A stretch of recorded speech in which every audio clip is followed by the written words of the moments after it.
Okay. So everybody should see my slides on screen, and obviously let me know if there are any issues with the delivery. All right, I'll go ahead and get started. Title of my talk is Witchcraft and Science in the Republic of Benin.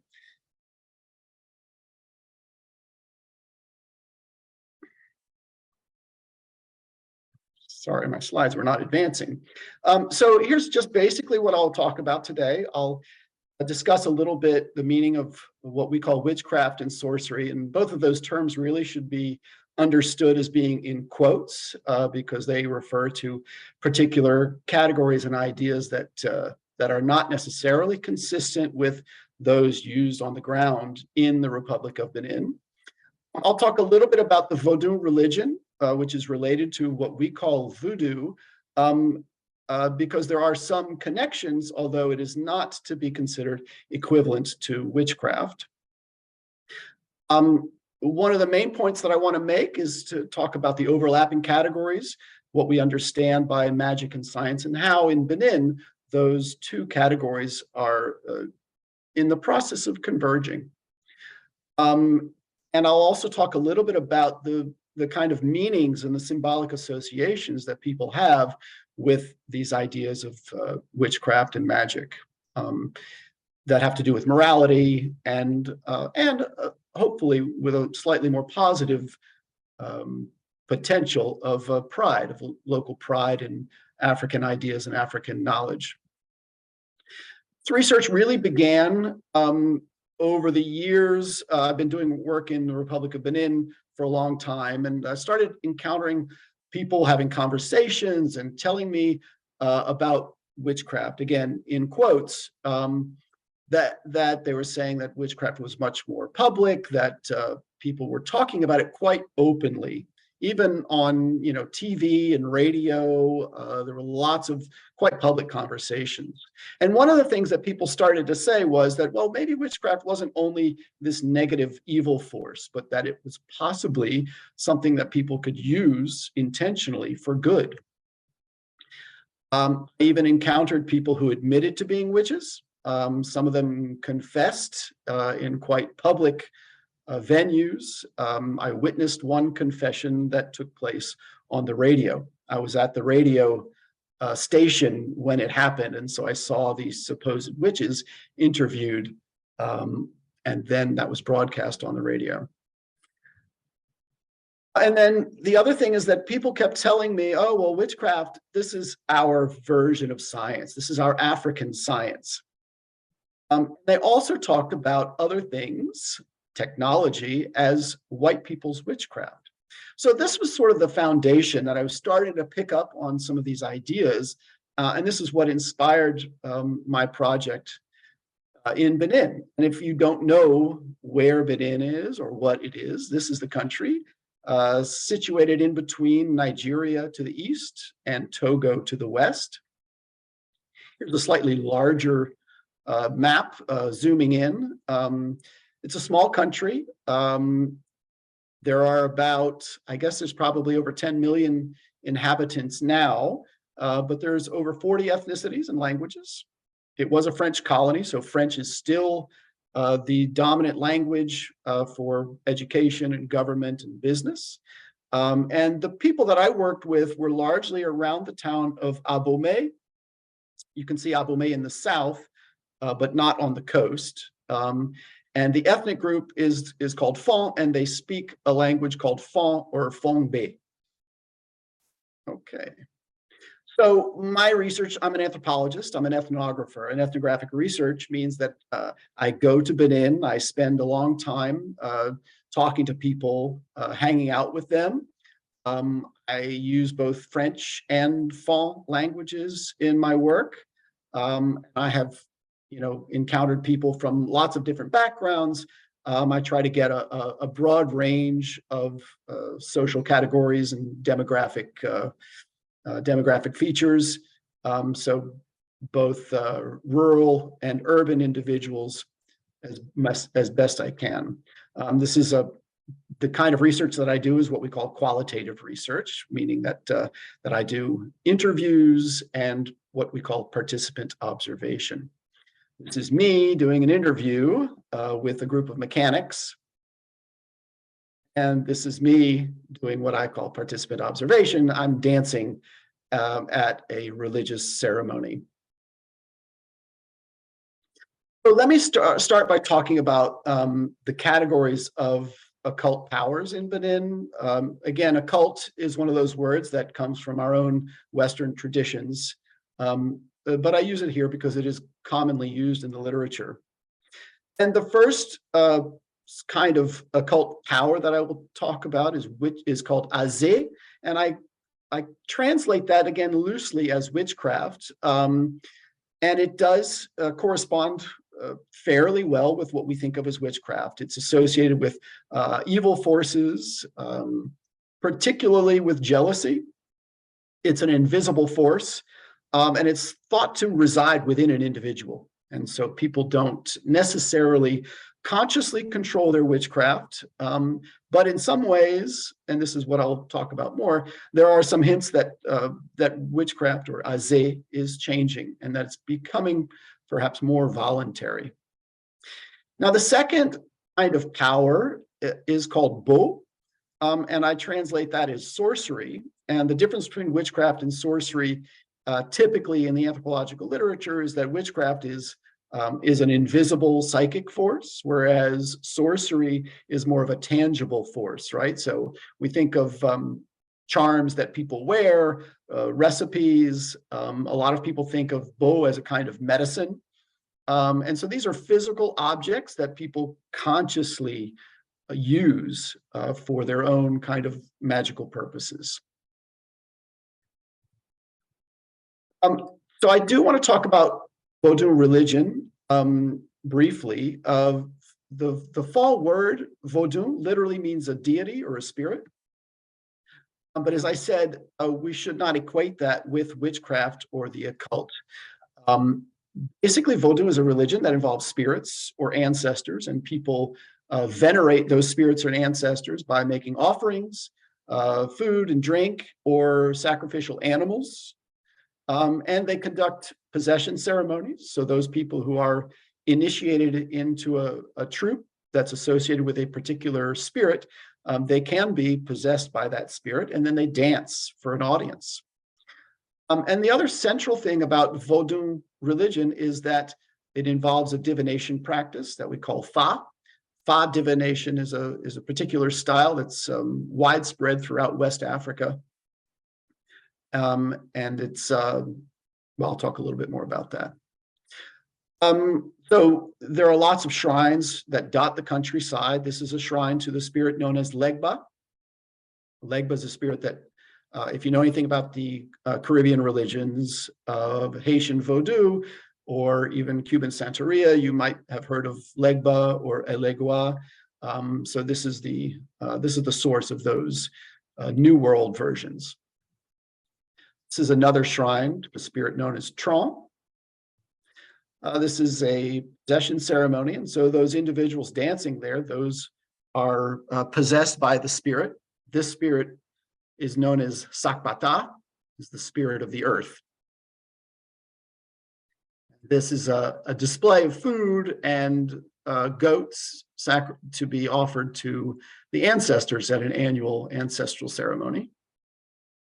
This is the divination I was talking about. This is Fa divination, and so Fa divination involves the use of 256 individual signs. That little chain that he has there is what he throws down on the ground, and then depending on whether those little seed pods land face up or face down, it can create 256 combinations. Each sign is associated with a series of myths and legends and taboos and things like that.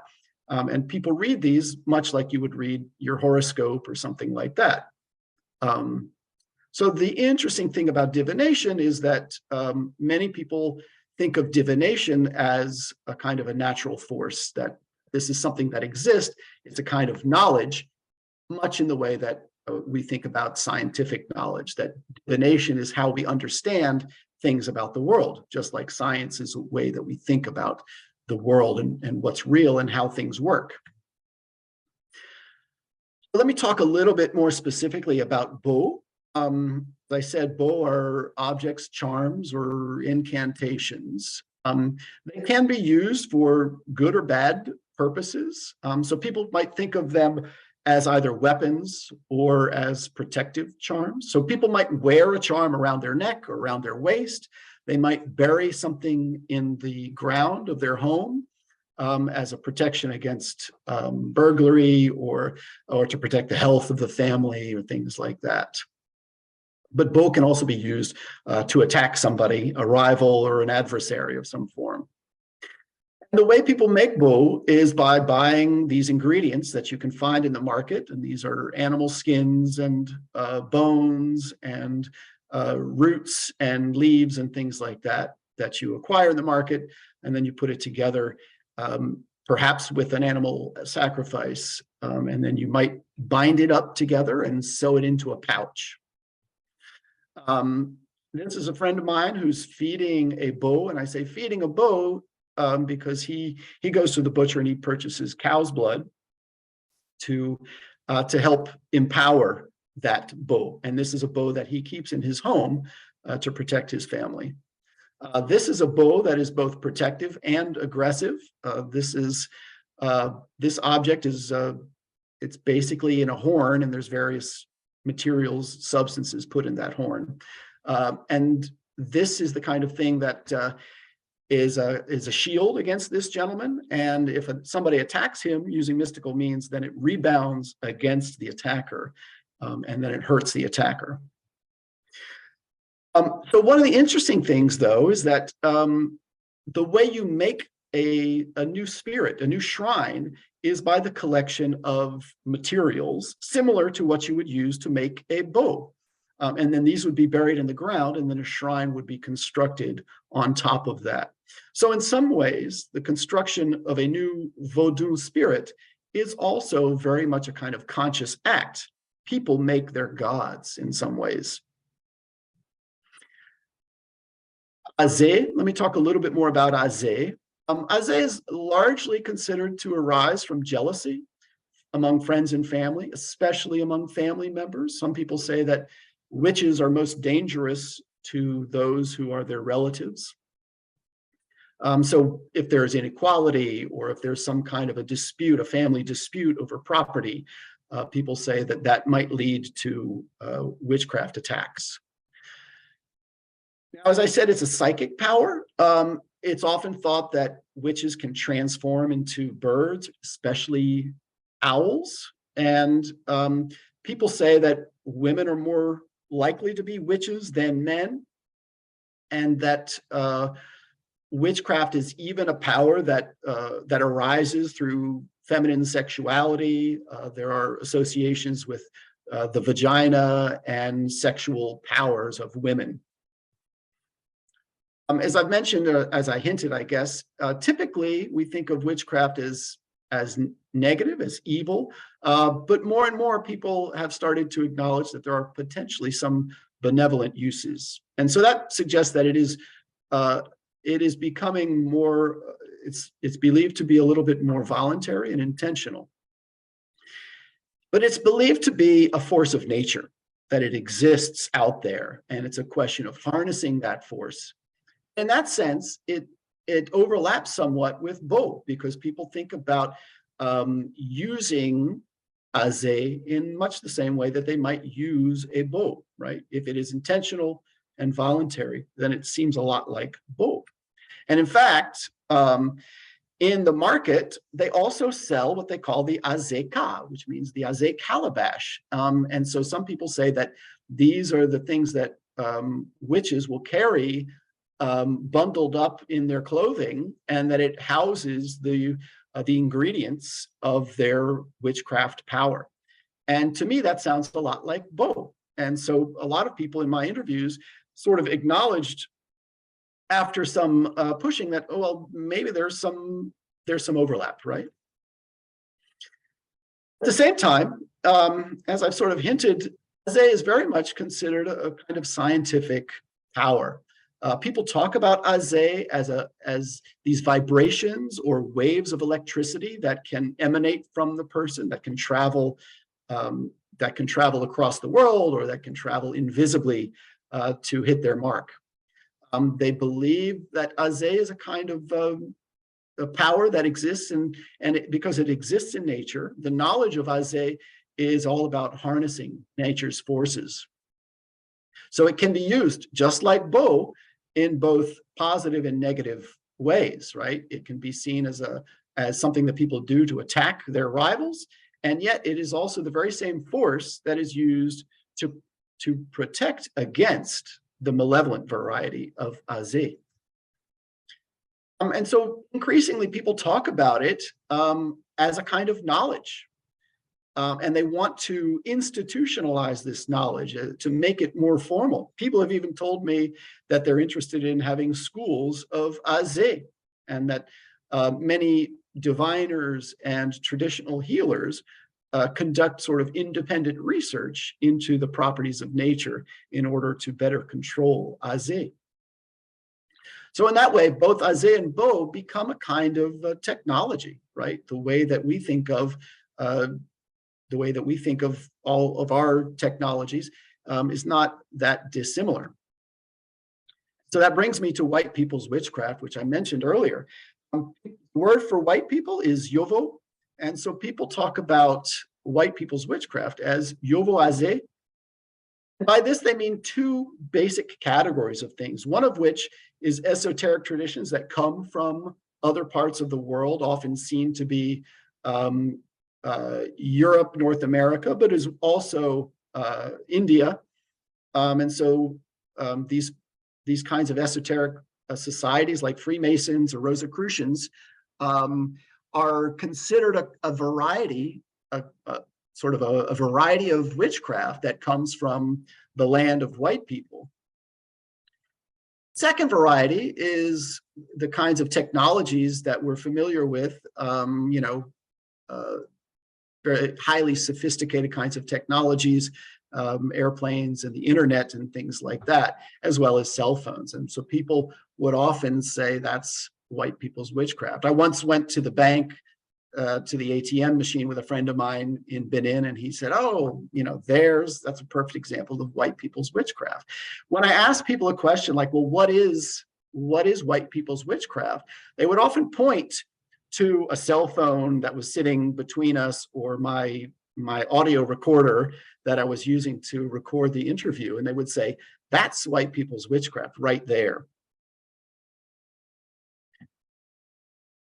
So there are, as I've suggested, both good and bad kinds of Azé, and these are mapped onto what we think of as color distinctions. And so people literally use the words Azé oui oui, which means black magic, and Azé oui oui, which means white magic.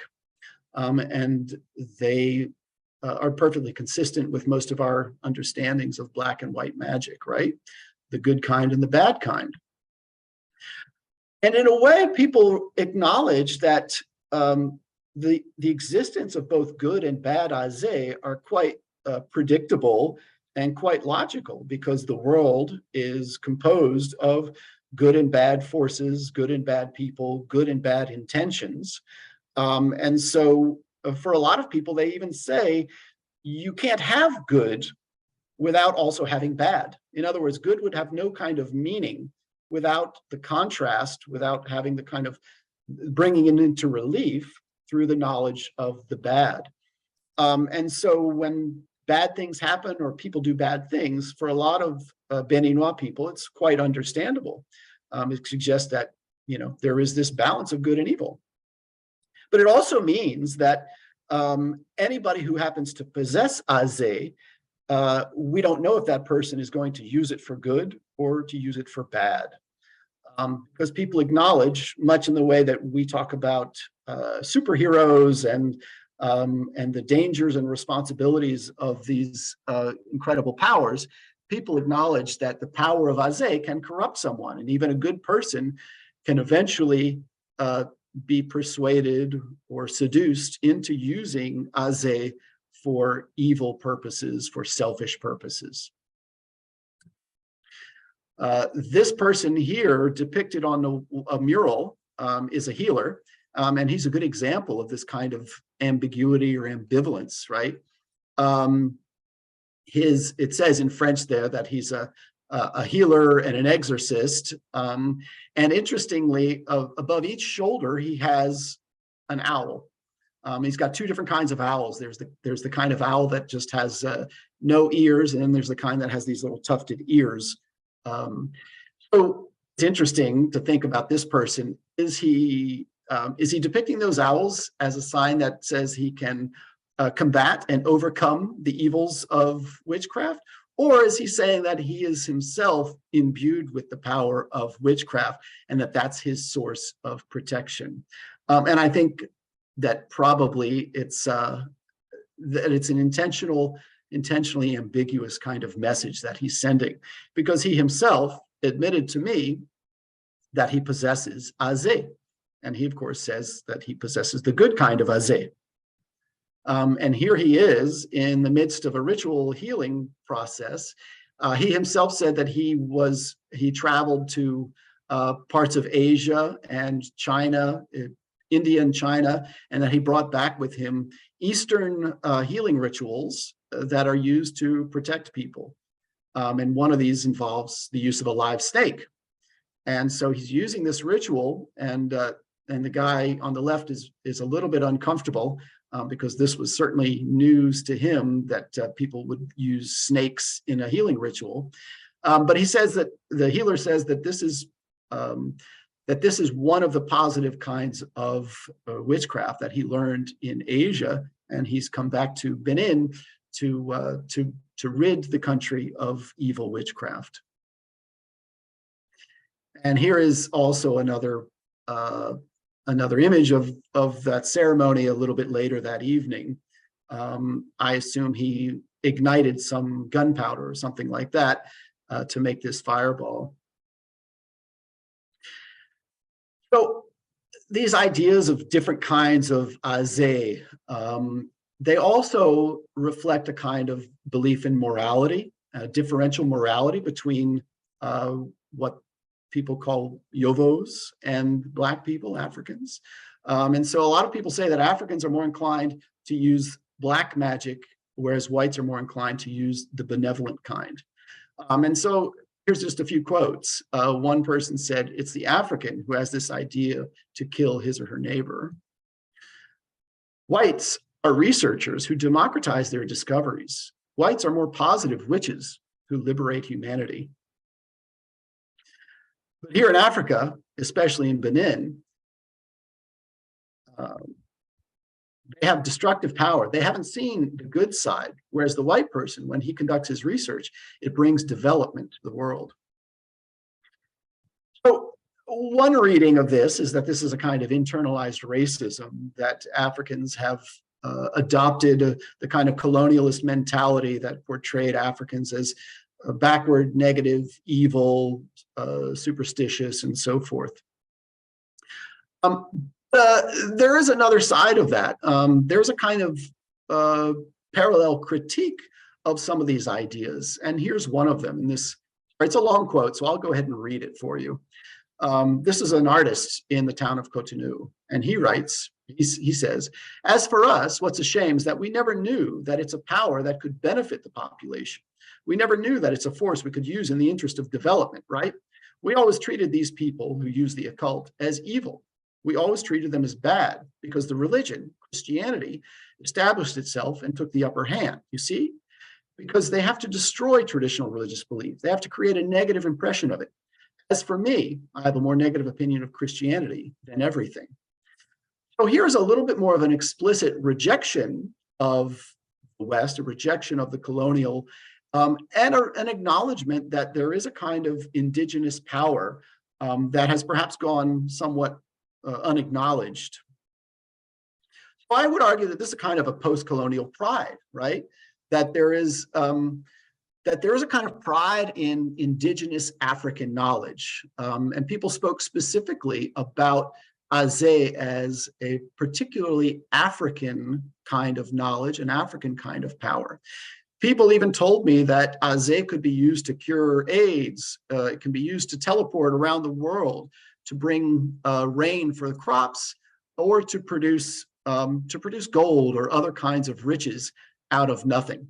So an attempt to use Aze for benevolent purposes and much what we would think of as development, right? The kind of international development.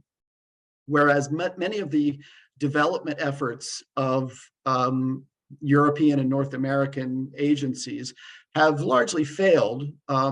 This has sort of left an opening for Beninois people to seek a way of identifying their own indigenous powers. People would tell me repeatedly about the pre-colonial kings who had resisted French colonial invasion, and that they used their witchcraft or their powers as a way of evading capture or resisting those forces, even teleporting out of a war zone to safety. One gentleman said, Africa is rich. And what he meant by that was Africa has hidden powers. Africa has supernatural abilities that can rival many of what we see taking place in the West.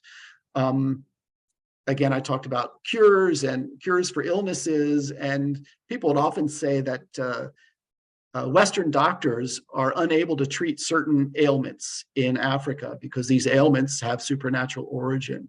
And so it's only the African healers through using African powers that they can actually heal people and address certain illnesses that Western doctors cannot tackle. And there are various stories about this, one of which is a Western doctor who was seeing a Beninois woman, and she thought she was pregnant, and they did a sonogram, and there was no child. The woman went to a traditional priest, and that traditional priest performed some divination and said, no, you're definitely pregnant, go back to the doctor. And she went back to the doctor, and they did another sonogram that showed that she was indeed pregnant. And so people tell this story as a sign of how Western medicine can be fooled or is impotent sometimes in the face of other mystical powers and mystical knowledge. So it does involve, as I suggested, a kind of rejection of some forms of Western knowledge. At the same time, there's a kind of there is a kind of universalism implicit in much of what people say. As I already told you, Beninois are really fascinated with other kinds of mystical powers, such as Chinese healing, Hindu mysticism. Ekankar is a kind of a mystical practice that comes from, I think it's in Minnesota, and it was inspired by sort of Eastern New Age spirituality, but it's developed by somebody from Minnesota who then has now spread it around the world. Freemasonry and Rosicrucianism are also these sort of secret societies. And all of these different kinds of societies and powers involve maybe chanting, involve mysticism, involve hidden powers. And so these are interpreted as a kind of witchcraft, as a kind of foreign witchcraft that people are very interested in acquiring. Scientific technology also, as I've told you, is a kind of mystical force. Witchcraft, in a lot of ways, represents a kind of super category. One healer told me it's all witchcraft. Everything is witchcraft. So I'm going to wrap up here and highlight just a few points, right? Witchcraft expresses a kind of moral philosophy, as I've suggested, about the existence of good and evil, as about a kind of comparative morality between Africans and Europeans. At the same time, it expresses a kind of post-colonial pride in African abilities, African powers, African knowledge. and also a kind of convergence between science, religion, and magic. Message that I hope to convey is that one of the things that anthropology allows us to do is to start to see the world in different ways. And frequently the categories that we think of that make sense to us, such as the distinction between science and the supernatural, that those categories do not always hold up in all places. So it's a kind of arrogant view to assume that our categories apply everywhere. And so for me, my research has been really eye-opening, and it's allowed me to sort of reconceptualize my own understanding of both science and the supernatural, and to realize that these are not irrational ideas, but that they certainly make sense within a different particular cultural context. And so that's a kind of anti-racist message, that maybe the categories that we have do not need to be narrowly applied, that we can redefine our categories and start to see the world through the eyes of another culture. If you're interested in further reading, I do invite you to check out my book called African Science, Witchcraft, Vodu, and Healing in Southern Benin. And I thank you very much for your attention. Happy to take questions.